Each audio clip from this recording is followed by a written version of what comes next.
Annem.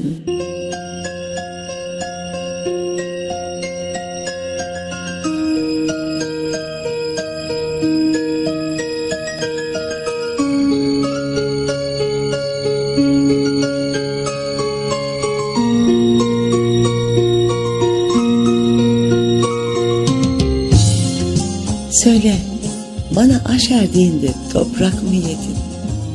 Bu yüzden mi çapalanmamış şu insan tarlasında ömrüm eninden kısalıp boyuna toprağa çekti?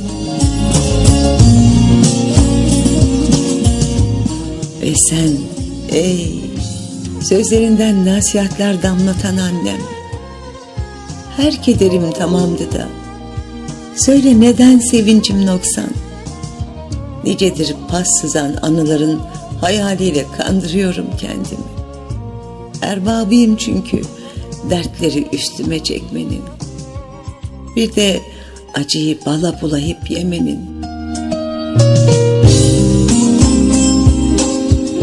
Annem, hani her kız çocuğu babasına benzeyen bir eş istermiş ya. Vallahi tallahi de ben istemedim anne. Sonrası mı?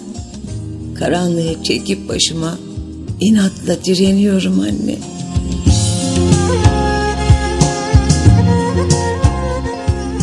Annem bildiğin gibi değil. Hangi kıyısından sussam, yılgın geçmişimden kalma anıların hırçın feryadı dilimde.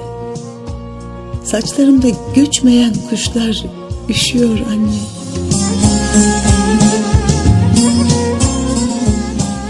Annem, kanatsız meleğim, ey sütünden iman emdiğim, sen habersizdin belki de. Bense ağladım, ağladım. Hoyrat zamanlar gibi gözlerimden değil, yüreğimden kederin en harlısını döktüm anne. Birden yürü dedi. Yürü. Anladım kolumdan tutan kaderimdi. Sürüldüm bir mülteci gibi kaderin devasa açlığına. Gözlerini kapat ve bak. Bak kızına anne. Özlemlerim sabır sandığında çürüdü. Umutlarım terk-i diyar etmeden çehremi hangi baharın bahtında sakladıysan geliver. Geri ver ak yazımı anne. Geri ver. Geri ver.